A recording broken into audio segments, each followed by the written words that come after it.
Halo, perkenalkan nama saya Alvin Budijaya Kartura Harjo dengan nomor induk mahasiswa 0513242773 dari program studi sistem informasi.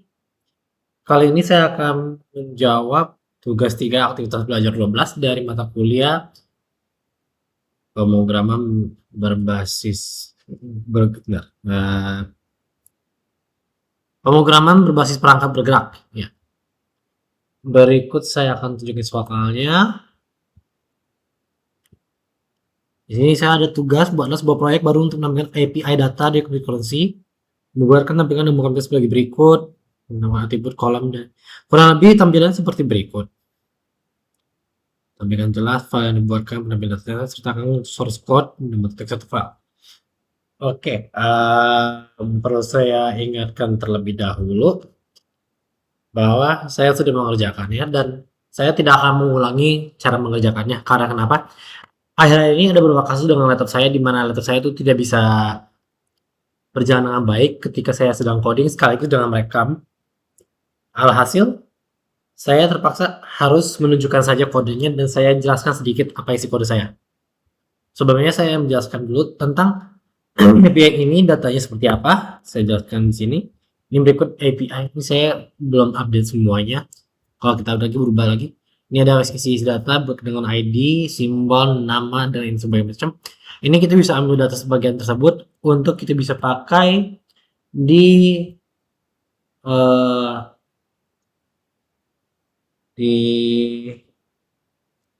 file kita.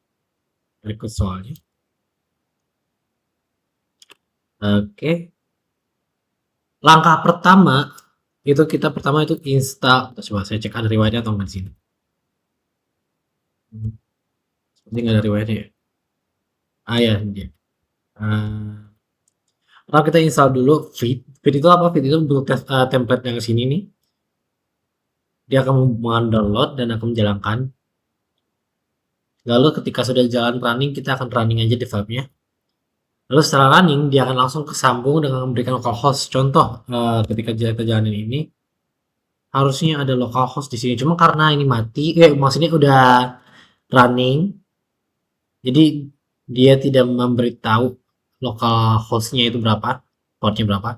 Tapi saya bisa tunjukin aja nanti di browser saya. Nah ini dia. Sip. Oke. Pertama saya akan menjelaskan tentang app text. Text ini akan dipakai sebagai untuk mengambil data dari API tersebut dan kita menggunakan data tersebut untuk diimpor ke app CSS. Nah, ini adalah pengambilan datanya yang dari kita ambil. Tadi ada namanya seperti ID, rank, name, dan sebagainya. Kita akan pakai sebagai data yang kita akan gunakan dan kita masukkan ke dalam CSS nanti. Lalu ini fungsinya untuk mengambil data tersebut, untuk mengambilkan hasilnya. Jika ada error juga akan diberitahukan.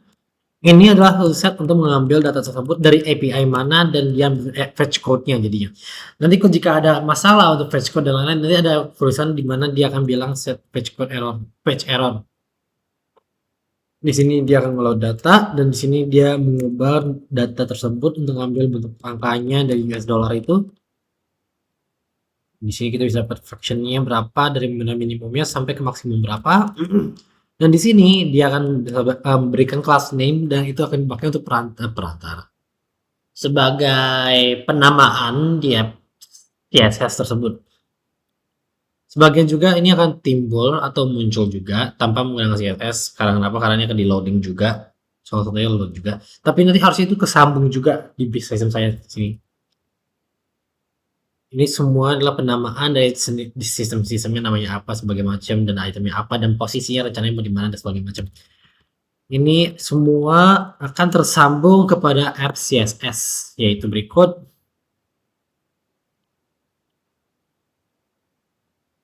Ini untuk display phone wrap-nya jadi kayak casing HP-nya. Ini juga ada penjelasan untuk ukurannya dan tipenya, display align dan sebagainya. Ada pewarnaan juga, ada juga untuk phone screen-nya yaitu layarnya. Di sini juga untuk area untuk yang refresh-nya, area refresh sebagai berikut. Lalu di sini untuk isinya, list areanya. Lalu itemnya sebagai macam sini ada. Sini untuk penguasanya. Ya, ini saya kurang rapi ya, tolong rapikan nih. Bentar, saya rapikan dulu. Biar bisa dibaca.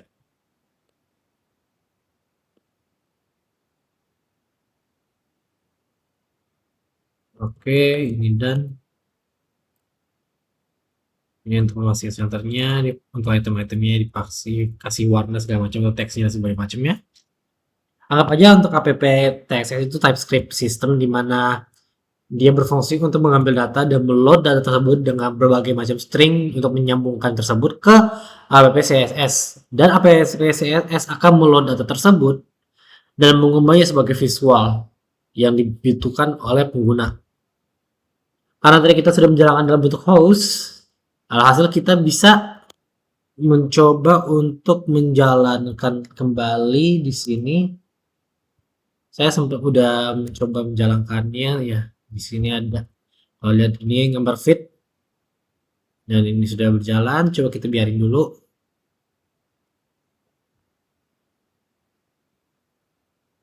Loading, tinggal selesai, dia akan muncul sebagai berikut.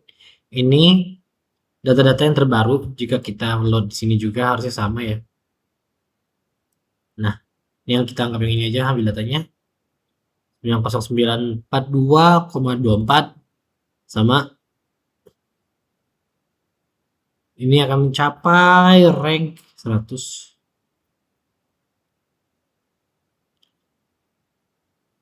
Ini berdasarkan urutan yang dari data tersebut, jadi tidak bisa dibagi. Contoh nih, BTC, ETH, sebagai macam. Ini sampai yang paling bawah. Namanya Chonky. Jadi dia nggak ada batasan dulu untuk datanya, jadi langsung aja dia sampai ke paling terakhir datanya pasti yang dalam API tersebut. Saya rasa semua sudah mencakup ya untuk datanya. Coba saya tunjukkan kembali tugasnya. Tugasnya mana tadi? Sini ya. Dia minta untuk tambahkan atribut kolom field rank, nama, simbol. Sini ada sini. Nama dan simbol dan price USB yang tampil sebagai berikut. Untuk yang ini saya palingan memberi code dari app TSX dan app CSS aja karena tidak ada perubahan di bagian manapun. Jika kita tadi download langsung, kita nanti sudah dapat file CSX, ya, TSX dan juga CSS. Jadi tidak perlu untuk mengubah data lain karena ini semua sudah kok template-nya. Ini udah bawain juga, ini nggak kepakai harusnya.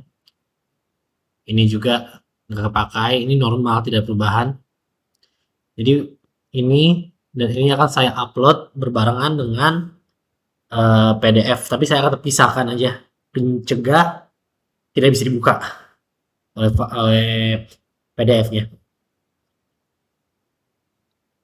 Oleh karena itu saya rasa saya sudah mencakup semuanya. Terima kasih. Saya Arvin Wijaya Kaltra Harjo dengan nomor induk mahasiswa 05132473 menutup tugas tersebut.